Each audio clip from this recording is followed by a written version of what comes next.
వచ్చినట్లయితే ప్రార్థన చేసుకొని దేవుని యొక్క వాక్య భాగంలోనికి మనము వెళ్దాం. పరలోకపు తండ్రి, ఈ ఉదయకాల సమయంలో నీ వాక్యం ద్వారా మాతోని మాట్లాడమని, మమ్మల్ని బలపరచమని, నీ హృదయంలో ఉన్న విషయాలు సంఘంతో ఏదైతే మాట్లాడాలనుకుంటున్నావో, నీ బిడ్డలతో ఏదైతే మాట్లాడాలనుకుంటున్నావో ఆ యొక్క మాటలను వినిపింప చేయమని ప్రార్థన చేస్తున్నాం. ప్రతి ఆటంకం తీసివేయండి. నీ మాటలు మా హృదయంలో చేరి గొప్ప ఫలాన్ని తెచ్చినట్లుగా ఆశీర్వదించమని యేసు క్రీస్తు నామంలో అడిగి వేడుకుంటున్నాము తండ్రి. ఆమేన్, ఆమేన్. దయచేసి బైబిల్ ఉన్నవారు యెహెజ్కేలు గ్రంథము 22వ అధ్యాయము 30వ వచనము చూసుకుందాం. చాలా తరచుగా ఈ యొక్క వాక్యాన్ని తీసుకొని చాలా మంది బోధ చేస్తూ ఉంటారు. యెహెజ్కేలు గ్రంథము 22వ అధ్యాయము 30వ వచనము 31వ వచనం. నేను ఒక వ్యక్తి కోసము వెతుకుతూ ఉన్నాను. అంటే దేవునికి ప్రజలకు మధ్యలో నిలబడి, ఆ గ్యాప్లో నిలబడి గోడ కట్టేవారి కోసము నేను చూస్తున్నాను. ఈ ప్రజల పక్షంన, ఈ యొక్క ప్రాంతం పక్షంన ఎవరైనా నిలబడతారని నేను చూస్తున్నాను. కానీ ఎవరు కనబడతా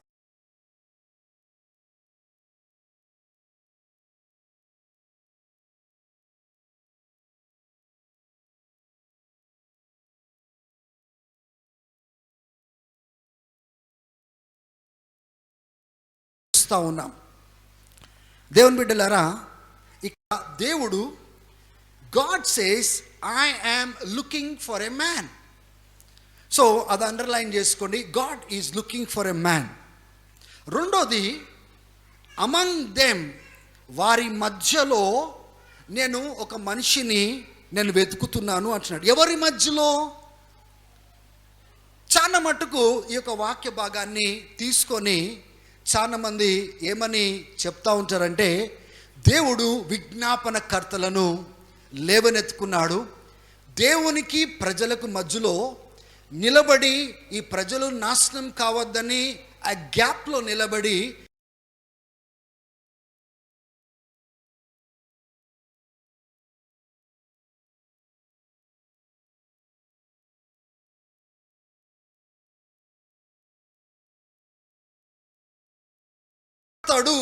అని చాలామంది బోధించడం మీరు వినుంటారు.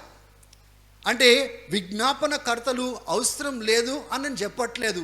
విజ్ఞాపనను మనం నమ్ముతాము. మన ప్రార్థనను విని దేవుడు గొప్ప కార్యములు చేసేవాడు. కానీ ఆ యొక్క సందర్భాన్ని అర్థం చేసుకోవడానికి ప్రయత్నం చేయాలి. ఏ వాక్యంనైనా కానీ మనం అనుకున్నట్టుగా, మనం ఊహించినట్టుగా టకామని తీసుకొని వాక్య భాగాల్ని అర్థం చేసుకోవడానికి ప్రయత్నము మనము చేయాలి. ఇక్కడ విజ్ఞాపనకర్తలు అనే పదం కూడా వాడినట్లేదు. I sought for a man, నేను ఒక వ్యక్తి కోసం వెతుకుతా ఉన్నాను. వారు మధ్యలో నిలబడి గోడను కట్టి అక్కడ నాశనము రాకుండా కాపాడేవారు, అడ్డుపడేవారి కోసము నేను వెతికినాను, కానీ నేను కనుగొనలేదు అని మాట్లాడుతుంది. దేవుని బిడ్డలారా, ఒకవేళ ఒక్క వ్యక్తి విజ్ఞాపనకర్త అవసరమైనట్లయితే యెహెజ్కేలు విజ్ఞాపన చేయలేదా? ఆ యెహెజ్కేలు ఒక్క విజ్ఞాపన సరిపోదా? దేవుని బిడ్డలారా గమనించండి, కొన్ని సందర్భాలలో కేవలము ప్రార్థన చేస్తే సరిపోదు. దేవుడు ఆ ప్రార్థనకు జవాబు ఇవ్వాలి అంటే ప్రజల దగ్గర దేవుడు ఏదైతే కోరుతున్నాడో ప్రజలు అటువంటి మార్పును తీసుకొని వచ్చేటట్టుగా ఉండాలి. ఆమేన్. సందర్భాన్ని చూద్దాం. ఇక్కడ అంటున్నాడు కదా, వారి మధ్యలో. ఎవరి మధ్యలో? 5 కేటగిరీస్, 5 రకాలైన ప్రజలు ఇశ్రాయేలీయుల మధ్యలో ఉన్నట్లుగా మనం చూస్తున్నాం. వారి మధ్యలో ఈ ఉగ్రత రాకుండా నిలబడేవారు అడ్డుపడతారని దేవుడు ఎదురు చూసినట్లుగా మనం చూస్తున్నాం. దయచేసి ఈ యొక్క యెహెజ్కేలు గ్రంథం 22వ అధ్యాయంలోనే మనం ఉందాం. మీరు చూడండి ఏమని మాట్లాడుతున్నాడు.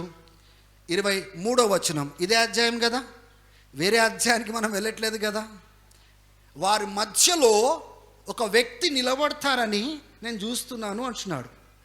ఆమెన్. ఇక్కడ చూడండి 23వ వచనంలో దేవుని వాక్కు నాకు ప్రత్యక్షమై, నరపుత్రుడా, ఈ మాటలు ఇక్కడున్న ప్రజలు, ఈ భూమిపై ఉన్న ప్రజలు, ఈ ల్యాండ్లో ఉన్న ప్రజలతో నువ్వు మాట్లాడు అని చెప్తున్నాడు.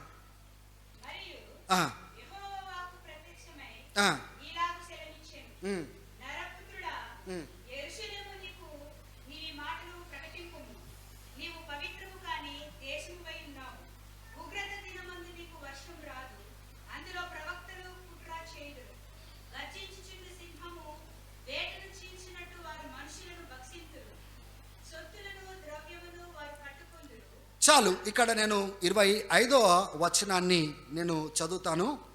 There is conspiracy of her princes within her like a roaring lion. ఇక్కడ రాజులు, రాజ్యకుమారులు, కింగ్స్ అండ్ ప్రిన్సెస్, ఇక్కడ ఎవరైతే రాజులుగా పరిపాలన చేస్తున్నారో, ఆ యొక్క రాజ్య కుమారులు ఉన్నారో, పరిపాలనలో ఉన్నారో, వాళ్ళ గురించి మాట్లాడుతున్నాడు. దేవుని యొక్క ఇశ్రాయేలు యొక్క రాజులు, ఆ యొక్క రాజ్య కుమారులు, వాళ్ళ గురించి మాట్లాడుతున్నాడు. ఏమని మాట్లాడుతున్నాడు? వాళ్ళు గర్జించు సింహము వలె ఎవరిని చీల్చి పారేద్దామా అన్నట్లుగా వాళ్ళు ప్రజల యొక్క సొమ్ము కానీ, ప్రజలకు సంబంధించిన ప్రశస్తమైన కానీ ఎలా దోచుకొని వేరే వారిని విధ్వరాలుగా చేయడానికి, అంటే రక్తపాతము సృష్టించి చంపి దోచుకొని మోసం చేసి వాళ్ళని ఎలా ఆక్రమించుకోవాలా అన్నట్లుగా ఈ యొక్క దేవుని యొక్క బిడ్డలు, రాజ్యకుమారులు ఆ యొక్క ఇశ్రాయేల్ దేశంలో ఉన్నట్లుగా లేఖనాలు చెప్తాను. Number 1, princes. What is the condition of the princes? They are exploiting people. ప్రజల దగ్గర దోచుకుంటున్నారు, మోసం చేస్తున్నారు, రక్తపాతముతోటి ఏం చేస్తున్నారు? వేరే వాళ్ళని విధ్వరాలుగా చేస్తున్నారు, దోచుకుంటున్నారంట. ఇవన్నీ ఎవరు గమనిస్తున్నారు? పరలోకంలో ఉన్న దేవుడు గమనిస్తూ యెహెజ్కేలుకి బయలుపరుస్తున్నాడు. చూడండి, రెండో కేటగిరీ వాళ్ళు మనకు 26వ వచనంలో కనబడతారు. 26వ వచనంలో హర్ ప్రీస్ అని అక్కడ రాయబడి ఉంది. ఇశ్రాయేలు మధ్యలో ఉన్నవారు ఎవరు? యాజకులు. యాజకులు ఎవరు? మనకు పాత నిబంధనలో మనకు తెలుసు కదా, టెంపుల్ ఉంది. ఆ టెంపుల్లో పనిచేయడానికి దేవుడు లేవీలను ఎన్నుకున్నాడు. ప్రత్యేకంగా అహరోను వంశం నుంచి యాజకులను దేవుడు ఏర్పాటు చేసుకొని ఆ టెంపుల్ డ్యూటీస్ని చేయడానికి ప్రీస్ని దేవుడు నియమించుకున్నాడు. ఆ యొక్క ధర్మశాస్త్రం సంబంధించింది దేవుని యొక్క విధులను బోధించి, పరిశుద్ధకు సంబంధించిన ఆ బలులు కానీ, నైవేద్యాలు కానీ పాత నిబంధనలో చేయడానికి దేవుడు యాజకులను నియమించుకున్నాడు. కానీ ఆ యొక్క యాజకుల యొక్క పరిస్థితి మీరు గమనించినట్లయితే, her priests do violence to my law. నా ధర్మశాస్త్రానికి సంబంధించిన విధులను వాళ్ళు ఉల్లంఘించి, పవిత్రమైన దాన్ని వాళ్ళు అపవిత్రపరిచి, పరిశుద్ధతకు సామాన్యమైన దానికి వ్యత్యాసమే లేదన్నట్టుగా వాళ్ళు బ్రతకడము, శుద్ధిగా ఉండేది అపవిత్రంగా ఉండేది, దానికి వ్యత్యాసం ఏమీ కూడా లేదన్నట్టుగా వీరు బ్రతుకుతున్నట్లుగా లేఖనాలు చెప్తా ఉన్నాయి. నేను వాళ్ళకి ఇచ్చిన ఆ యొక్క సబాతును, ఆ యొక్క విశ్రాంతి దినాన్ని పాటించకుండా నా నామమును కించపరుస్తూ వారి మధ్యలో బ్రతుకుతున్నారు అంటున్నాడు. హల్లెలూయా. ఆలోచన చేయండి. ఇప్పుడు రెండో కేటగిరీ కలిగిన వారు ఎవరండి? యాజకులు, ప్రీస్. వీళ్ళే దేవుని యొక్క వాక్యాన్ని బోధించేవారు, దేవుని యొక్క మాటలను, విధులను నేర్పించేవారు. వాళ్ళే కాంప్రమైజ్ అయిపోయినారు. పరిశుద్ధత గురించి మాట్లాడేవారు ఎవరు? వీళ్ళు. పవిత్రత గురించి మాట్లాడేవారు ఎవరు? వీళ్ళు. దేవుని యొక్క గుణాన్ని, దేవుని యొక్క గొప్పతనాన్ని ప్రజలకు పరిచయం చేసే వాళ్ళు ఎవరు? వీళ్ళే రాజీ పడినట్లయితే, వీళ్ళే కాంప్రమైజ్ అయినట్లయితే, వీళ్ళే అపవిత్రంగా బ్రతుకుతున్నట్లయితే, అంటే ఇప్పుడు ఒక అపవిత్రంగా బ్రతికేవానికి పరిశుద్ధంగా బ్రతికేవానికి ఏం తేడా లేదన్నట్టుగానే వీళ్ళు బ్రతికేస్తూ ఉన్నారు. అటువంటి రాజీ పడిపోయిన స్థితిలో వీళ్ళు ఉన్నారు. ఎవరు? యాజకులు. ఆమేన్. మూడోది మనం చూద్దాం, 27వ వచనంలో చూడండి. Her officials. ఎవరు అఫీషియల్స్? అంటే అధికారులు, అంటే గవర్నమెంట్లో పనిచేసేవాళ్ళు, ఆ రాజ్యంలో పనిచేసేవారు. 27వ వచనంలో చూడండి, వాళ్ళు ఎలాగున్నారంట? వాళ్ళు తోడేలు వలె. వాళ్ళు ఏం చేస్తూ ఉన్నారు? రక్తపాతము సృష్టించుకుంటూ, ప్రజలను చంపుతూ, అక్రమంగా వాళ్ళు సంపాదన కలిగిన అధికారులాగా ఉన్నట్టుగా మనం చూస్తున్నాం. ఆమేన్. ఇప్పుడు అధికారులు ఎట్లా ఉన్నారు? వీళ్ళు న్యాయంగా లేరు, ప్రజలను మోసం చేస్తున్నారు, ప్రజలను వాళ్ళు సరిగా పరిపాలించట్లేదు, అన్యాయంగా పరిపాలిస్తున్నారు. ఇదంతా ఎవరు చూస్తున్నారు? జీవం కలిగిన దేవుడు చూస్తున్నారు. అంటే మనము సడన్గా 30వ వచనంలోకి వెళ్ళిపోయి దేవుడు వారి మధ్యలో ఒక వ్యక్తి నిలబడతాడని ఎదురు చూస్తున్నాడని మనం టకామని తీసేసుకొని మళ్ళీ అక్కడి నుంచి మనం సొంతగా విజ్ఞాపనకర్తలని దాన్ని ఇంటర్ప్రిట్ చేసేసుకొని టకామని మనం మాట్లాడేస్తాం. లేదండి, మనం విజ్ఞాపన చేయాలా, ప్రార్థన చేయాలా, అడ్డుగా మనం నిలబడాలా, గ్యాప్లో నిలబడాలి. కానీ ఇక్కడ మాట్లాడుతున్న సందర్భం ఏంటో అర్థం చేసుకొని మాట్లాడాలి. చూడండి, మనము రాజ్యకుమారుల గురించి చూస్తున్నాము, తర్వాత ఎవరి గురించి చూస్తున్నాము?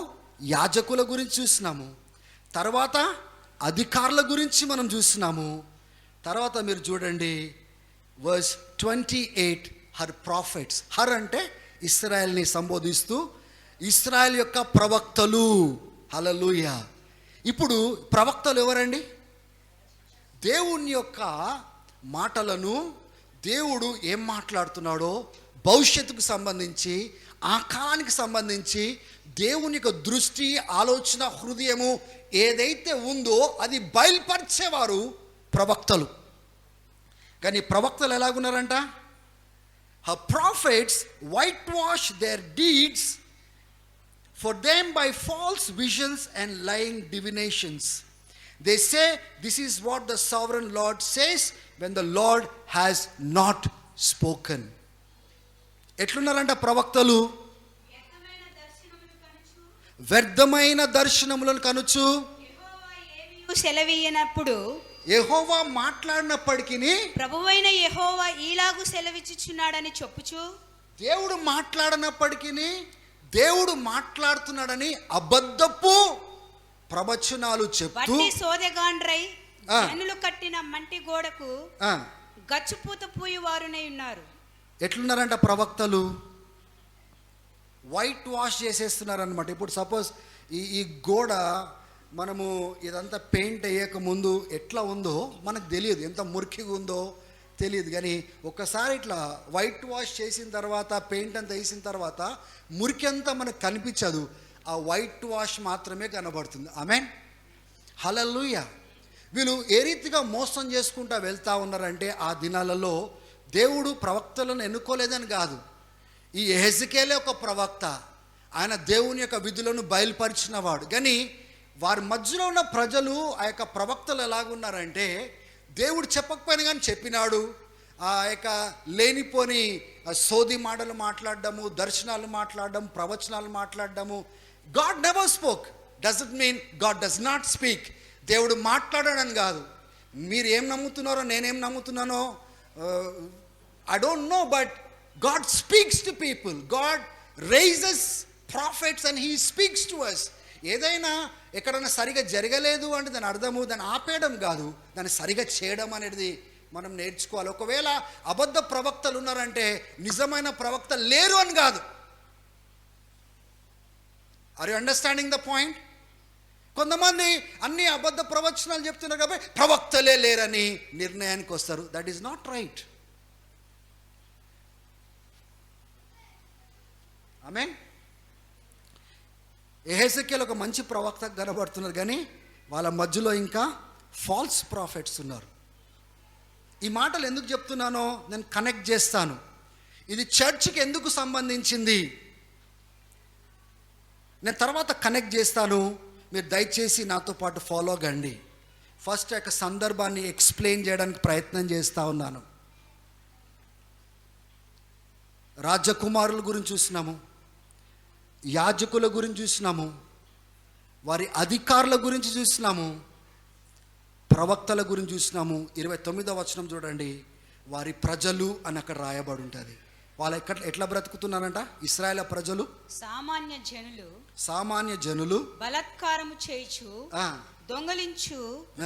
దొంగలించుదురు. వారు దీనులను దరిద్రులను హింసించుదురు. అన్యాయముగా వారు పరదేశులను బాధించుదురు. నేను దేశమును పాడు చేయకుండా. చాలు చాలు చాలు. ఇప్పుడు మనం ఏం చూస్తున్నాము? ప్రజలు ఎట్లా ఉన్నారు?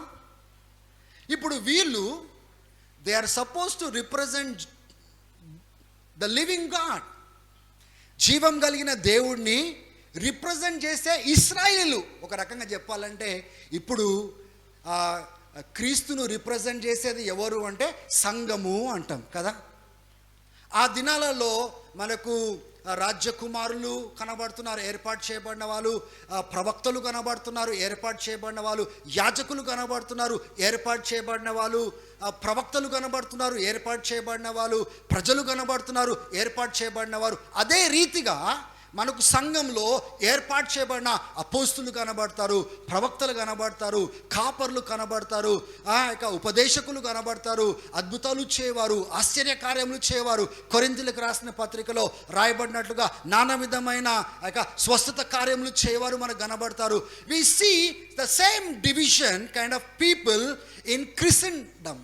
క్రైస్తత్వంలో కూడా ఎవరైతే దేవుడిని రిప్రజెంట్ చేస్తున్నారో వాళ్ళు కనబడుతున్నారు. ఒకసారి ఆలోచన చేయండి, ఎవరైతే దేవుని యొక్క ప్రతినిధులుగా ఉన్నారో, దేవుడు ఎవరో ప్రజలకు పరిచయం చేయాలో, దేవుడు ఎటువంటి గొప్పవాడో ప్రజలకు తెలియచేయాలో వాళ్ళే రాజీ పడిపోయినట్లయితే దేవుడు ఏం కోరుకుంటాడండి? ఇప్పుడు ఆలోచన చేద్దాము. రాజ్యకుమారులు ఈ రకంగా ఉంటే దేవుడు ఏం కోరుకుంటున్నాడు తెలుసా? ఎవరైనా వెళ్ళి ఇది తప్పు అని మాట్లాడి వాళ్ళ మనసులను దేవుని వైపున త్రిప్పే ఎవరైనా నిలబడతారని దేవుడు ఎదురు చూస్తున్నాడని ఈ సందర్భంలో మనం ఎందుకు అర్థం చేసుకోకూడదు? మీరు ప్రార్థన చేసినా కానీ దేవుడు కొన్ని సందర్భాలలో ఇర్మేతోనన్నాడు, యెషయాతోనన్నాడు, యెహెజ్కేలుతోనన్నాడు, నువ్వు ప్రార్థన చేసినా కానీ నేను వినను అన్నాడు. దాన్ని ఎలా అర్థం చేసుకోవాలి? ఇప్పుడు నినివే పట్టణం ఉంది. నినివే పట్టణము దేవుని దృష్టిలో చాలా బాధకరంగా ఉంది. అక్రమంగా బ్రతుకుతున్నారు, అన్యాయంగా బ్రతుకుతున్నారు. దేవుడు యోనాను పిలిచి, యోనా నువ్వు కేవలము ప్రార్థన చేస్తే చాలు, నేను నినివే పట్టణాన్ని మారుస్తానని దేవుడు చెప్పినాడా? దేవుడు ఏం చెప్పినాడు యోనాకి? నువ్వు వెళ్ళి వారితో మాట్లాడు, నా విషయాలు నువ్వు మాట్లాడు, నేను చెప్తున్న మాటలు నువ్వు మాట్లాడు. ఒకవేళ వాళ్ళు పశ్చాత్తాప పడినట్లయితే నేను ఏ ఉగ్రత అయితే నేను తీసుకొని రావాలనుకుంటున్నానో ఆ ఉగ్రతను నేను తీసుకొని రాను అంటున్నాడు. దేవుని బిడ్డలారా, ఇప్పుడు వారి మధ్యలో, ఆ ప్రవక్తల మధ్యలో ఎవరైనా ప్రవక్త లెగుస్తాడేమో అని దేవుడు ఎదురు చూస్తున్నాడు. ఆ యొక్క యాజకుల మధ్యలో ఎవరైనా యాజకుడు నిలబడి మీరు చేసేది కరెక్ట్ కాదు అని ఆపేటోళ్ళు లెగుస్తారేమో అని దేవుడు చూస్తూ ఉన్నాడు. అక్కడ రాజ్యకుమారులలో ఎవరైనా ఒక రాజ్యకుమారుడు లేచి మనం చేసేది కరెక్ట్ కాదు అని చెప్పేవారు లెగుస్తారేమో అని దేవుడు చూస్తూ ఉన్నాడు. ఆ ప్రజల మధ్యలో మనము తప్పుగా బ్రతుకుతున్నాం, ఈ రీతిగా బ్రతకద్దు, దేవుని ఉగ్రత వస్తుంది అని చెప్పి మనసును మార్చేవారు ఎవరైనా లెగుస్తారేమో అని దేవుడు చూస్తున్నాడు. కానీ ఎవరు కనబడట్లేదు, ఎవరు అడ్డుపడట్లేదు, ఎవరు అడ్డము రావట్లేదు. దేవుని బిడ్డలారా, రాను రాను క్రైస్తత్వంని మీరు గమనించండి. You see the same qualities in Christianity these days. హల్లెలూయా. అన్యాయం చేసే వాళ్ళు కనబడతారు, అక్రమము, దేవుని నామం పెట్టుకొని కూడా అక్రమాలు చేసుకునే వాళ్ళు కనబడతారు, దోచుకునే వాళ్ళు కనబడతారు, మోసం చేసేవారు కనబడతారు, వైట్ వాష్ చేసి అబద్ధాలు మాట్లాడేవారు కనబడతాడు, రకరకాలైన వారు కనబడతారు.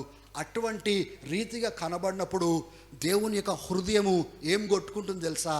ఎవరైనా నిలబడి ఇది కరెక్ట్ కాదు అని మాట్లాడేవారు లేరా? వాళ్ళు సరిగా లేరని చెప్పేవారు లేరా?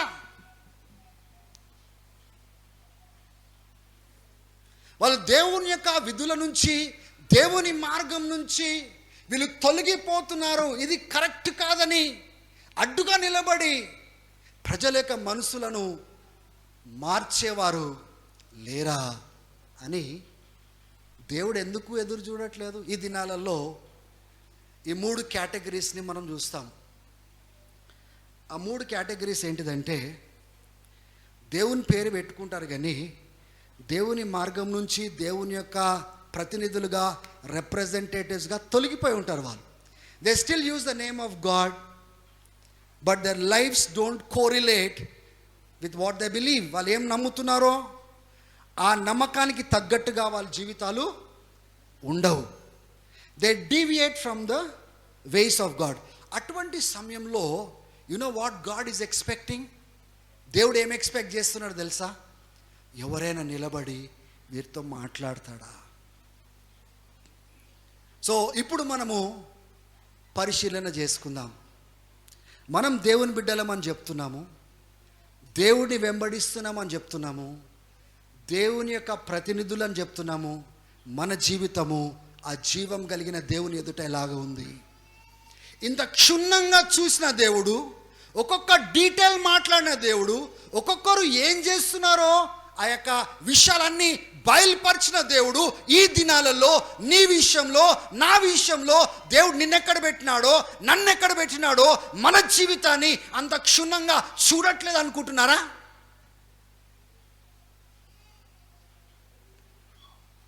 బహుశా ఆ మొదటి కేటగిరీలో మనం చేరిపోతున్నామేమో. ఏంటి? We call ourselves as Christians. మనం దేవుని బిడ్డలమని చెప్పుకుంటున్నాం, కానీ మన జీవిత విధానాన్ని మనం చూసుకున్నట్లయితే మనం ఎట్లా కోరితే ఎట్లా బ్రతికేస్తున్నాము, ఏం పడితే అది మనం చేసేస్తా ఉన్నాము, ఏది నచ్చితే అది చేస్తా ఉన్నాము. అది దేవునికి ఇష్టమా లేదా, దేవునికి అంగీకారంగా మనం ఉన్నామా లేదా, అవన్నీ పట్టించుకోలేదు. ప్రేయర్కి పోతున్నాం కదా చాలు, మనం కానుకలు వేస్తున్నాం కదా చాలు, ఆ యొక్క ప్రార్థనలో కూర్చుంటున్నాం కదా చాలు. We don't have to care how we are living before God. దేవుని ఎదుట ఎలా బ్రతుకుతున్నామో చూసుకోవాల్సిన అవసరత లేదనే క్రైస్తవులు లేరా? ఎందుకు లేరా? ఎందుకు లేరండి? They are there. Maybe that category must be there in our community. ఉండరంటారా? ఇప్పుడు ఇంతమంది ఇక్కడ కూర్చొని ఉన్నాము దేవుడిని ఆరాధించడానికి. ఎట్లా పడితే ఎట్లా బ్రతుకుతూ ప్రార్థనలలో కనబడరా? ప్రైజ్ ది లార్డ్ చెప్పుకుంటూ, దేవునికి మహిమ కలుగును గాక అని చెప్పుకుంటూ రహస్యపు బ్రతుకు బ్రతికేవారు ఉండరా? పాపపు బ్రతుకు బ్రతికేవారు ఉండరా? ఉంటారు, తప్పకుండా ఉంటారు. కానీ దేవుని బిడ్డలారా, God is watching your life, God is watching my life. ఇక్కడ చూడండి, యాజకుడిని వదిలేదు దేవుడు, ప్రవక్తను వదిలలేదు దేవుడు, అధికారులను వదిలేదు దేవుడు, రాజ్యకుమారులు వదిలలేదు దేవుడు, ప్రజలను వదిలలేదు దేవుడు. నిన్ను నన్ను వదులుతాడంటారా? హల్లెలూయా. ఈరోజు దేవుడు మనతో మాట్లాడుతున్న మాటలు ఏంటిదంటే, ఆ రకంగా బ్రతికే వారి దగ్గర ఎవరైనా వచ్చి వాళ్ళ మనసులను మార్పు చేసి దేవుని గురించి బోధించి వాళ్ళు పశ్చాత్తాపపడి దేవుని వైపున తిరిగి దేవుని శిక్ష వారి పైకి రాకుండా అడ్డుపడేవారు ఎవరైనా ఉంటే బాగుండు అని దేవుడు ఎదురు చూస్తూ ఉన్నాడు. ఇక్కడ ఒక విషయాన్ని మనం గమనించాలి. మన దేవుడు న్యాయకర్త, తప్పు చేసిన వారిని శిక్షించాలి. కానీ దేవుని యొక్క ప్రేమ ఎంత గొప్పదంటే, ఏ మనుషులనైతే తన స్వరూపంలో ఆయన సృష్టించుకున్నాడో, చేసుకున్నాడో, ఆ మనుషులను ఆయన నాశనం చేయడము ఆయనకి ఏమాత్రము ఇష్టము లేదు, God doesn't want to destroy them. అరే వీళ్ళని నాశనం చేయడంలో నాకు సంతోషము లేదు. ఎవరైనా వాళ్ళ దగ్గరికి వెళ్తారా, ఎవరైనా వాళ్ళ మనసులను దర్శిస్తారా, నా మాటలు చెప్తారా, వాళ్ళు పశ్చాత్తాప పడేటట్టుగా ఎవరైనా అడ్డు నిలబడతారా, వాళ్ళు పశ్చాత్తాప పడితే చాలు, నేను వాళ్ళని క్షమించి వాళ్ళని బాగు చేస్తాను కదా, నాశనం చేయను కదా అని దేవుని ఆలోచన కలిగిన వాడు. అందుకోసం నేను చెప్పాను, I sought for a man among them అంటున్నాడు. వారి మధ్యలోనే, ఎవరి మధ్యలో? ఈ ప్రవక్తల మధ్యలోనే, ఈ యొక్క యాజకుల మధ్యలోనే, ఈ అధికారుల మధ్యలోనే, ఈ యొక్క రాజ్యకుమారుల మధ్యలోనే, ఆ ప్రజల మధ్యలోనే I am looking for a man who will stand and speak to them. హల్లెలూయా. కొంతమంది సెకండ్ కేటగిరీ వాళ్ళు ఎట్లుంటారంటే, first category compromise, second category ఏంటిదంటే ఎవరు ఎట్లున్నా పర్వాలేదు, నేను మాత్రం జాగ్రత్తగా ఉంటే చాలు కేటగిరీ అన్నమాట. దేవుని బిడ్డలారా, దేవుని యొక్క మనసు అలా కొట్టుకోవట్లేదు. నీ మటుకు నువ్వు చూసుకో, వేరే వాళ్ళు ఎలా బ్రతికినా పర్వాలేదు. వీళ్ళు ఏంటంటే భయపడతారు వేరే వాళ్ళకి. They don't go and speak to the people, brother ఈ రీతిగా ఉండడం కరెక్ట్ అంటారా, ఇది దేవునికి ఇష్టం అంటారా, ఇది వాక్యానుసారంగా లేదు కదా. ఎందుకంటే దే ఫియర్ ద కన్సిక్వెన్సెస్. ఒకవేళ మనం వెళ్ళి నిలబడి మాట్లాడినట్లయితే వాళ్ళు ఏమాత్రమో అంగీకరించరేమో, వ్యతిరేకిస్తారేమో, హింసిస్తారేమో, వెలివేస్తారేమో అనే భయముతో ఏం చేస్తారు తెలుసా, ఇటువంటి వారు మాట్లాడకుండా ఉంటారు. దేవుని బిడ్డలారా, అటువంటి తరానికి దేవుడు వారు నా బిడ్డలు అని గర్వంగా చెప్పుకోలేడు. God is looking at his community. ఆయన ప్రజల వైపున చూస్తూ ఏమంటున్నాడు తెలుసా, ఎవరైనా నా పక్షంన పోయి అడ్డుగా పడగలుగుతారా, నా శిక్ష వాళ్ళ పైకి రాకుండా, నా ఉగ్రత వాళ్ళ పైకి రాకుండా ఎవరైనా అడ్డుపడతారని దేవుడు ఎదురు చూస్తున్నట్లుగా మనం చూస్తాం. ఈ దినము ఎంతగానో సమస్యల గురించి మాట్లాడతాము. ఈ పాస్టర్ ఇట్లా, ఇగో ఈ అపోలజిస్ట్ ఇట్లా, ఈ రకమైన సువార్థకుడు ఇట్లా, అట్లనే మనం మాట్లాడుతున్నాం. కానీ అవకాశం దొరికినప్పుడు వాళ్ళతో కూర్చొని మనం మాట్లాడగలుగుతామా? ఎంతమంది ఉంటారండి? మూడో కేటగిరీ వాళ్ళు ఎట్లా అంటే, దేవుని బిడ్డలారా, ప్రజలు వాళ్ళని ఇష్టపడినా ఇష్టపడకపోయినా, వాళ్ళని అంగీకరించినా అంగీకరించకపోయినా, ఇది దేవుడు కోరుకుంటున్నాడు కాబట్టి నేను దేవుని కోసం చేస్తానని వాళ్ళు ముందుకు సాగుతారు. ఈ దేవుని మనస్సులో ఉంది కనుక నేను చేస్తాను, ఈ దేవుని హృదయం నుంచి పుట్టింది కనుక నేను దేవుని కోసం చేస్తాను. దాని కొరకు నేను అవమానించబడినా పర్వాలేదు, గేలి చేయబడినా పర్వాలేదు, నా పైన ఉమ్ము వేసినా పర్వాలేదు, నాకు శత్రువులుగా తయారైనా పర్వాలేదు, నా వెనకాల వాళ్ళు మాట్లాడినా పర్వాలేదు, ఉన్నది ఉన్నట్టుగా నేను మాట్లాడతాను, నేను నిలబడతాను, నా దేవుణ్ణి నేను ఘనపరుస్తానని నిలబడే వాళ్ళు చాలా కొద్ది మంది ఉంటారు వాళ్ళు. కానీ దేవుడు అటువంటి వారిని బట్టి గర్వపడతాడనే సంగతిని జ్ఞాపకం పెట్టుకోవాలి. హల్లెలూయా. అందుకోసమే చూడండి, ఇదే 22వ అధ్యాయంలో 17వ వచనంలో చూడండి, దేవుడు అంటాడు, నరపుత్రుడా, ఈ ఇశ్రాయేల్ ప్రజలంతా ఎలా అయిపోయినారంటే వెండి బంగారము ఇనుమ దాంట్లో ఏ చెత్త అయితే ఉంటుందో డ్రాస్, ఆ చెత్తగా వీళ్ళు తయారైపోయినారు. నేను బంగారమును వేడి పెట్టి కాల్చినప్పుడు చెత్త వేరవుతుంది, బంగారం వేరవుతుంది కదా, ఆ రీతిగా వాళ్ళని నేను మెల్ట్ చేస్తాను. ఆ చెత్తను I will blow it away, నేను దాన్ని పారదోలుతాను, నేను ఎల్లగొట్టేస్తాను. నేను వాళ్ళకు బుద్ధి వచ్చేటట్టుగా నేను ఈ రీతిగా చేస్తాను. వీళ్ళ బ్రతుకులు ఇలా ఉన్నాయని ఈ లిస్టు 5 కేటగిరీస్ మాట్లాడతాడు. హల్లెలూయా. ఇక్కడ ప్రార్థన చేయమంటున్నాడా అండి? ఏ రోషం కలిగిన దేవుడు, ఏ పరిశుద్ధమైన దేవునికి విరుద్ధంగా ప్రజలు బ్రతుకుతున్నారో అడ్డుపడి వాళ్ళ మనసుల యొక్క మార్పు జరగాలని ఎవరైనా అడ్డుపడతారా అని దేవుడు ఎతుకుతా ఉన్నాడు. Somebody who will stand. ఒకే ఒక సూత్రం ఏంటిది? దేవుడు దీనులకు కృపను ఇస్తాడంట, గర్విష్ఠులను ఎదుర్కొంటాడంట. ఎవరైనా కానీ వాళ్ళ తప్పులు తెలుసుకొని, వాళ్ళ పాపాలు తెలుసుకొని, వాళ్ళ మార్గాలు చెడుతనంలో ఉన్నాయని తెలుసుకొని దేవుని వైపున తిరుగుతారో వారిని క్షమించడానికి దేవుడు ఇష్టంగా ఉన్నాడు. వాళ్ళపైన నిందలు వేయడానికి కాదు, నువ్వు చూడు ఈ రకంగా బ్రతికినావు కనుక నన్ను క్షమించనని దేవుడు అంత కఠినంగా లేడు. God wants to forgive them. God wants to give them a new life. దేవుడు వాళ్ళకి కొత్త జీవితం ఇవ్వాలనుకుంటున్నాడు. ఆ కొత్త జీవితాన్ని ఎప్పుడు ఇస్తాడంటే ఆ మనిషి ఆ దేవుని యొక్క గొప్పతనాన్ని తెలుసుకొని తప్పుగా బ్రతుకుతున్నాడని గ్రహించి దేవుని వైపున తిరిగి పశ్చాత్తాపంతో ప్రార్థన చేసినట్లయితే ఏదైతే శిక్ష పైకి రావాలనో అది రానివ్వకుండా దేవుడు కాపాడాలని ఇష్టపడతా ఉంటున్నాడు. హల్లెలూయా. ప్రార్థన చేయడం తప్ప అండి? లేదండి, ప్రార్థన చేయాలి. ప్రార్థన చేయాలి, దేవుని యొక్క కృప కోసము ప్రార్థన చేయాలి. కానీ కేవలము ప్రార్థన చేస్తే సరిపోదు, దేవుణ్ణి కూడా పరిచయం చేయాలి. దేవుని యొక్క మాటలను కూడా వాళ్ళకి చెప్పాలి. ఎక్కడ మనము దేవుని యొక్క ఉద్దేశానికి దూరంగా పోతున్నామో అది కూడా మనం చెప్పాలి. దేవుని బిడ్డలారా, ఈ దినము ఈ తరములో దేవుడు మనతో మాట్లాడుతున్న మాటలు ఏంటిదంటే, నేను అటువంటి వారి కోసం చూస్తూ ఉంటున్నాను. ఈరోజు ఎటువంటి బిడ్డవి నీవు?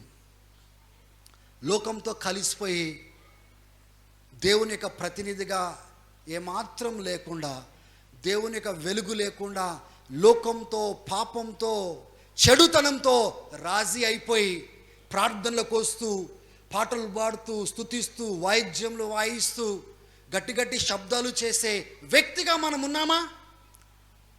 ఒకవేళ ఉన్నా కానీ ఈరోజు పశ్చాత్తాపడినట్లయితే God is going to change your life. God is not serious about punishing you. God wants to establish you. దేవుడు ఎవరిని ఎస్టాబ్లిష్ చేయగలుగుతాడు తెలుసా? ఎవరైతే దీనత్వంతో ఆయన సన్నిధిలో విరిగి నలిగిన మనసుతో, నేను దేవునికి విరుద్ధంగా పాపం చేశాను, నేను దేవునికి విరుద్ధంగా నడిచినాను, నేను దేవుని యొక్క మనసును గాయపరిచినాను, దేవునికి ఇష్టడుగా నేను బ్రతకలేదు, నేను దేవుని వైపున తిరుగుతాను, ఆ కృపను వేడుకుంటాను అని ఎప్పుడైతే మనిషి తగ్గించుకుంటాడో, దేవుని బిడ్డలారా, అటువంటి వారిని దేవుడు పైకి లేపుతాడని ఈ లేఖనాల్లో మాట్లాడతాడు. He wants somebody who can lead them to repentance. That is the point here. Hallelujah. దేవునికి స్తోత్రం. ఆ మొదటి కేటగిరీలో ఉంటే కూడా మనకు హోప్ ఉంది. రెండో కేటగిరీ, నేను మంచిగా ఉంటే చాలు టైప్ అన్నమాట. వాళ్ళు తప్పు చేస్తున్నా కానీ కూడా ఓవర్లుక్ చేసి వెళ్ళిపోవడము. లేదండి, మన తోటి వారు కానీ దేవుని బిడ్డలు కానీ దేవునితో సరిగా నడవనట్లయితే ఆ గ్యాప్లో నువ్వు నిలబడాలని దేవుడు కోరుతున్నాడు. నిలబడి దేవుని పరిచయం చేయాలని దేవుడు కోరుతున్నాడు. దేవుని యొక్క స్టాండర్డ్స్, విధులను బయలుపరచాలని కోరుతున్నాడు. ప్రేమపూర్వకంగా చెప్పాలి, కృపతో కూడి చెప్పాలి, కానీ చెప్పాలి. ఒకసారి చెప్పండి, చేతులెత్తి చెప్పాలి. వాళ్ళు ఎలా స్పందిస్తారో భయపడి చెప్పకుండా, వాళ్ళు నన్ను వెలివేస్తారేమో అని ఆలోచన చేసుకొని రేపటి దినం వాళ్ళ ఇంటికి రానియరని చెప్పకుండా, no brothers and sisters, I don't believe in that kind of principle. వస్తే వచ్చినారు, రాకపోతే రాకపోయింది, అది వాళ్ళ నిర్ణయం. కానీ మనం ప్రేమపూర్వకంగా దేవుడిని పరిచయం చేసే బాధ్యత మనది, చెప్పే బాధ్యత మనది. చెప్పే విధానము ఎట్లా పడితే అట్లా చెప్పడం కాదు, మనం ప్రేమపూర్వకంగానే చెప్పాలి, కృపతో కూడి చెప్పాలి. తర్వాత ఆ నిర్ణయాన్ని వాళ్ళకి అప్పచెప్పాలి. Our job is to please God, not please people. మనుషులను ప్లీజ్ చేసేటోళ్ళు వాళ్ళు ఏ స్థితికైనా దిగజారిపోతారు. మనుషులను మెప్పు కోరే వాళ్ళు ఏ స్థితికైనా కానీ దిగజారిపోతారు. We cannot degrade and go down. We should stand up and please God. అయ్యో పలాంది చెప్తే బ్రదర్ ఏమనుకుంటాడేమో, ఈ విషయం మాట్లాడితే ఆ సిస్టర్ నా ముఖాన్ని చూస్తుందో లేదో, వాళ్ళ ఇంటికి రానిస్తారో లేదో. దేవుని బిడ్డలారా, దేవుడేమో ఈ వ్యక్తులు ఆయన ఇంటికి చేరతారా లేదో అని భయపడుతున్నాడు, బాధపడతా ఉన్నాడు, వ్యక్తపరుస్తూ ఉన్నాడు. దానికంటే ఎక్కువనా మన బాధ? మన ఇంట్లోకి రానియకపోతే ఏంటి చెప్పండి? మనతో ఎవరు మాట్లాడకపోతే ఏం ప్రాబ్లం చెప్పండి? I'm asking you. ఎవరైతే ఒకప్పుడు మాట్లాడేవారు ఇప్పుడు మాట్లాడట్లేదు మీరు సత్యం చెప్పినందుకు, అయితే ఏంటి? What difference does it make? అది మీ చాయిసా? కాదు. మీరు అట్లా ఉండమని చెప్పినారా? లేదు. వాళ్ళు అట్లా స్పందిస్తున్నారంటే వాళ్ళ కారణం ఎవరు? వాళ్ళ యొక్క స్వభావము, వాళ్ళ వైఖరి దేవుని ఎడల సరిగా లేదు కాబట్టి వాళ్ళు అలా ప్రవర్తిస్తున్నారు. How are we responsible for their behaviour? వాళ్ళ యొక్క ప్రవర్తన విషయంలో మనము బాధ్యత ఎలా తీసుకుంటాము? You understand what I'm saying? కానీ ఒకవేళ వాళ్ళు మారితే, వాళ్ళు పశ్చాత్తాపడితే, ఒకవేళ వారి జీవితాన్ని కట్టుకుంటే, హూ ఈజ్ హ్యాపీ దేర్? ఒక్క ఆత్మ తిరిగి మారు మనసు పొందితే, వాళ్ళ పాపాలు విడిచిపెడితే, దేవుని యొక్క సన్నిధానంలో చేరితే గొప్ప పండగ జరుగుతుందంట పరలోకంలో. దేవుని బిడ్డలారా, అటువంటి పండగను తీసుకొని వచ్చే బాధ్యత మన చేతిలో ఉంది. We are supposed to give reason for heaven to celebrate. Don't be hesitant. అయ్యో వాళ్ళు ఏమనుకుంటారో బ్రదర్, వీళ్ళు ఏమనుకుంటారో. Stop doing that. We are in the last days. మనం చెప్పకపోతే వాళ్ళు నాశనమై నిత్యము మండుచున్న అగ్నిలోకి వెళ్తారు. వాళ్ళు వేసిన విత్తనాలకు అటువంటి భయంకరమైన పంటను వాళ్ళు చూస్తారు. We have to speak to them. We can't be man pleaser.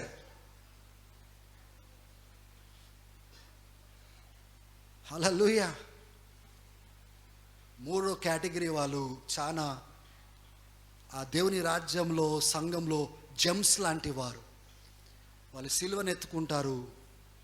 ఆ సిలువతో వచ్చే శ్రమను భరించడానికి ఇష్టపడతారు. ఎంత శ్రమ వచ్చినా, ఎంత కష్టం వచ్చినా, ఎంత ఇబ్బంది వచ్చినా, I will bear for my God.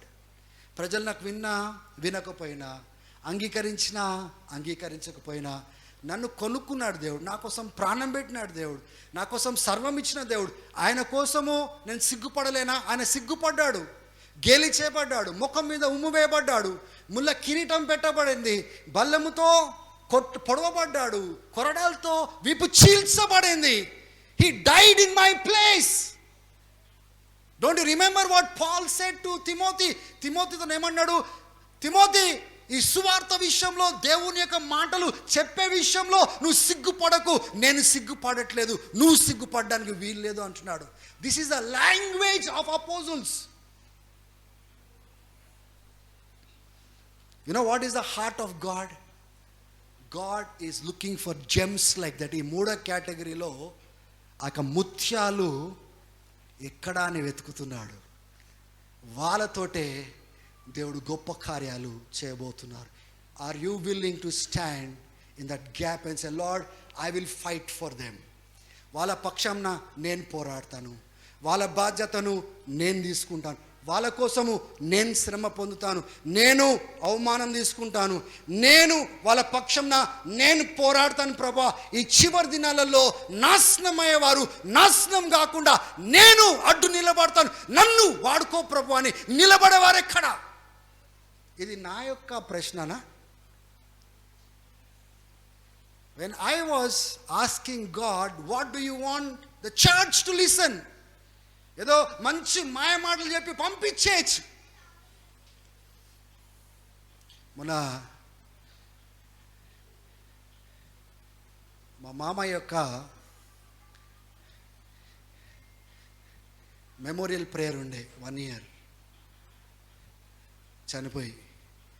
అక్కడ మా అక్క ఒక చాలా ఎప్పుడు అంటే నవ్వుతూ జోక్ చేసుకుంటాను అంటాడు, ఏమ్రా నువ్వు యూట్యూబ్లో అప్లోడ్ చేసేటి అన్నీ స్టార్టింగ్ నుంచే భయపెడతావేంద్రా నువ్వు, కదా నిదానంగా చెప్పురా, నువ్వు మెల్లగా చెప్పురా, చెప్పేది చెప్పు, కానీ స్టార్టింగ్ నుంచి అట్లా భయపెడితే ఎట్లరా అంటూ నవ్వుతూనే అంటే జోక్ చేసుకుని. దేవుని బిడ్డలారా, నిదానంగా చెప్పే సందేశాలు ఉంటాయి, ప్రేమతో వివరించే సందేశాలు ఉంటాయి, గద్దింపుతో కూడిన మాటలు ఉంటాయి, బోధించే బోధలు ఉంటాయి, నానా రకమైన టాపిక్లు ఉంటాయి. ఒకటే సందేశము ఎప్పుడు కూడా అట్లా రాదు. హల్లెలూయా. ఇప్పుడు చూడండి, ఈ సందేశం గురించి మాట్లాడుతున్నాము. It is a hearts cry of God. ఈ ఆనిముత్యాలు ఎక్కడా, ఈ జెమ్స్ ఎక్కడా? వీళ్ళు అడ్డుపడి ఆ ప్రజల ప్రాణాలు నాశనం కాకుండా అడ్డుపడి త్యాగమయ్యే, సిల్వను మోసే ఈ ఆనిముత్యాలు ఎక్కడ, ఈ జెమ్స్ ఎక్కడ అని దేవుడు ఎతుకుతున్నాడు. That is the heart of God. ప్రార్థన చేయాలా, ప్రార్థనతోనే స్టార్ట్ చేయాలా, ఎండింగ్ కూడా ప్రార్థనతో చేయగాని మధ్యలో వెళ్ళి మనం మాట్లాడాలా, దేవుడిని పరిచయం చేయాలా, చెప్పాలా. అందుకోసమే we make more enemies than friends because we speak the truth. మనం సత్యము మాట్లాడుతున్నందుకు మనము చాలా మందిని శత్రువులుగా చేసేసుకుంటాము మిత్రుల కంటే అనేసి. సత్యం కోసము నిలబడ్డదని చెప్తున్నాడా దేవుడు? రాజీపడి బ్రతుకుమని చెప్తున్నాడా మనల్ని? Today church, this is the message of God. Are you that person? లేకపోతే మొదటి కేటగిరీలో బయట క్రైస్తవుడు, లోపట చీకటి. అందరికీ ప్రైజ్ ద లార్డ్, లోపల మరొక జీవితము లేదు. Remember, God is watching your life brothers and sisters. God knows you. ఇంత డీటెయిల్స్ మాట్లాడిన దేవుడు, గాడ్ నోస్ ద డీటెయిల్స్. కానీ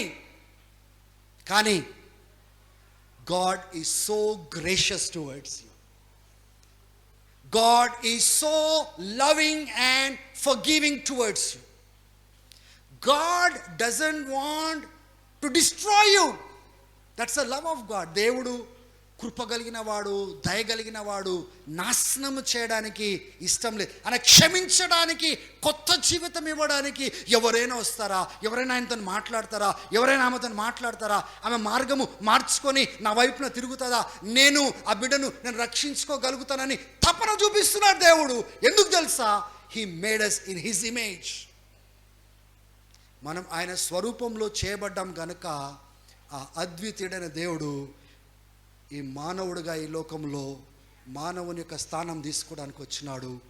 నశించుచున్న వాటిని వెతికి రక్షించడానికి వచ్చినాడు. దేవుని బిడ్డలారా, నాశనం అవుతున్న దగ్గర మీరు నిలబడడానికి ఇష్టపడుతున్నారా? లేకపోతే మీరే నాశనకరమైన మార్గంలో వెళ్తున్నారా? మీ అడుగు జాడలు చూసినట్లయితే, మీ ప్రవర్తన చూసినట్లయితే, మీ జీవితం చూసినట్లయితే మీకు ఇటువంటి నిర్ధారణ కలుగుతుందా? నేను పరలోకం వైపున వెళ్ళట్లేదు, నేను నిత్యము మండుచున్న అగ్ని వైపున వెళ్తున్నాను గనుక దీన్ని నేను విడిచిపెట్టాలి అనిపించట్లేదా?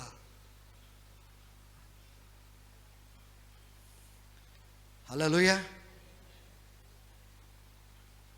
Church, don't compromise, don't be selfish. స్వార్థంగా ఉండకండి. మీ మటుకు మీరు చూసుకోకండి. ఎవరు ఎలా అనుకున్నా don't worry about it. Pray and speak the truth in love. ఏం చేయాలండి? ప్రార్థన చేయాలా? సత్యమును ప్రేమతో ఇతరులకు చెప్పాలి. వాళ్ళు ఎలా ప్రవర్తిస్తారో దాని బాధ్యత మనది కాదు, వాళ్ళ బాధ్యత దేవుని ఎదుట. It is their responsibility to give an account of their lives to God. ఆమేన్. ఈరోజు దేవుడు అడుగుతున్నాడు, ఈ 3 గుంపులలో నువ్వు ఏ గుంపుకు చెందిన వ్యక్తివి అని అడుగుతున్నాడు. రెండోది, ఏ గుంపులో ఉంటే దేవునికి ఎక్కువ సంతోషం కలుగుతుంది? That is a question that God is asking us. Hallelujah. What is your choice, church, this morning?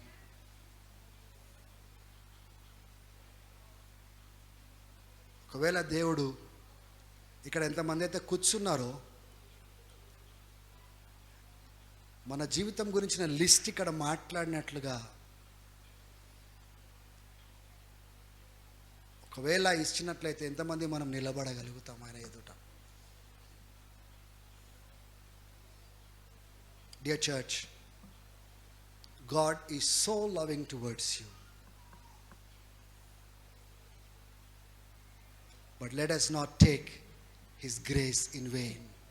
ఆయన కృపను నిరర్ధకం చేయకుండా, పాడు చేయకుండా మనం ఒకవేళ మన జీవితాన్ని, మన మార్గాన్ని సరి చేసుకొని నిలబడినట్లయితే God will be pleased through our lives. ఆమేన్. నేను ఎప్పుడు అంటాను, నేను దేవుని యందు ఆనందించాలా, దేవుని యందు ఆనందించాలని చాలామంది క్రైస్తవులు, దేవుని బిడ్డలు కీర్తనలు చదివినప్పుడు అంటూ ఉంటారు, I should delight in the Lord. Definitely we should delight in the Lord. దేవునిలో కాకుండా లోకంలో మనము అటువంటి ఆనందాన్ని సంపాదించుకోలేము. We should delight in the Lord. దేవుని యందు ఆనందించాలి, దేవునిలో సంతోషించాలి.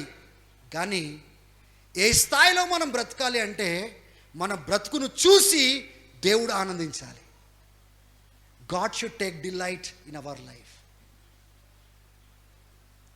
హల్లెలూయా, హల్లెలూయా. ఎంతమందికి అర్థమైంది? ఏమైనా అర్థమైందని చెప్పింది. దేవుని యందు ఆనందించాలి, దేవుని సన్నిధితో నింపబడాలి, దేవుని స్తుతించాలి. We should rejoice and delight in God's presence. అది మన మటుకు. But the question is, does God take delight in me? నా మాటతో కానీ, నా ప్రవర్తనతో కానీ, నేను నడిచే విధానంతో కానీ, నేను ఆ యొక్క సత్యమును బట్టి బ్రతికే విధానం కానీ, నేను ఇతరులతో రిలేషన్షిప్ పెట్టుకునే విషయంలో కానీ, నేను ఆ యొక్క సత్యమును బట్టి ఈ భూమి పైన బ్రతికే విధానమును బట్టి does God take delight in me? నాకు ఎప్పుడు అనిపిస్తుంది, ప్రధాన దూత ఎవరండి? ప్రధాన దూతను దానియేలు దగ్గరికి పంపిస్తాడు. One arc angel. You know what God arc angel says to Daniel? Daniel, the one who is esteemed most in the presence of God. అప్పటి వరకు ఆ మాట ఎప్పుడు కూడా దానియేలు ఎవరి దగ్గర వినలేదు. Do you know that God was so pleased with Daniel? Daniel యొక్క బ్రతుకుని బట్టి ఎంత సంతోషించినాడంటే అక్కడ ఉన్న వాళ్ళందరికి చెప్పుంటాడు, ఆ దూతలకు అందరికి చెప్పు, Daniel, Daniel, Daniel, Daniel. And the angel comes to Daniel and says, Daniel, do you know how you are esteemed in the presence of God? దేవుని బిడ్డలారా, కొన్నిసార్లు ఆ రకమైన బ్రతకడానికి మనుషులకు కూడా ఆయాసం కలగచ్చేమో, కానీ మనం దేవుని దగ్గర అటువంటి సాక్ష్యాన్ని సంపాదించుకోవాలి. Where God says I am his God. నా కొడుకు, నా బిడ్డ చెప్పుకోవాలి అట్లా, నా కొడుకు నా కోసం నిలబడ్డాడు చూడు. దేవునికి స్తోత్రం. So what should we aspire? We should aspire to live, to give delight to God. నేను దేవుని ఆనందించాలి, డౌటే లేదు. ఈ పాపంలో ఆనందించడం కాదు, ఈ చెడుతనంలో ఆనందించడం కాదు, ఈ చెడ వ్యసనాలలో ఆనందించడం కాదు, ఈ చీకట్లో ఆనందించడం కాదు. నా ప్రభునందు ఆనందించాలి కానీ నా బ్రతుకుని బట్టి ఆయన ఆనందించాలి. That is what I want to give back to God. దేవుని బిడ్డలారా, what do you want to give to God back? దేవునికి స్తోత్రం. హల్లెలూయా. సో చేతుల దేవుని వందనాలు చెల్లిద్దాం. అది కూడా రావట్లేదా?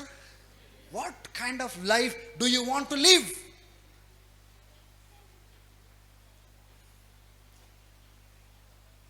దేవునికి స్తోత్రం. I don't know what God is speaking to you, but this is what God was speaking to me. మీతో నేను మాట్లాడుతున్నా నాకు తెలియదు, కానీ I know what God is speaking to me. He's telling me, I'm very careful about your life. I'm watching your life. Every step I'm watching you. I want you to represent well on earth. Whether people like it or not, prajaliki nachina chakka, you just represent me. You are my servant. Be careful in your ways. I know what God is saying to me. I have treasured it in my heart. నా హృదయంలో, నా మనసులో దాన్ని నేను భద్రపరచుకున్నాను. Today, if God is speaking to you, church, you know what you have to live in your life. ఒకవేళ దేవుడు మీతో మాట్లాడినట్లయితే మీకు తెలుసు ఏది విడిచిపెట్టాలో. నేను చెప్పే అవసరం లేదు. మీ యందు దేవుడు నివసిస్తున్నాడు. పరిశుద్ధాత్ముడు మీతోనున్నాడు. మీకు మనస్సాక్ష్యం దేవుడిచ్చినాడు. If you want to leave that, I request you to bow your heads, తలలు వంచండి, అటు ఇటు చూడకండి. Just stand up in God's presence. దేవుని యొక్క సన్నిధిలో నిల్చొని దేవునికి సమర్పించుకోండి. Thank you Jesus. Don't look here and there. You know that there are things not right in your life. And you want to get right with God.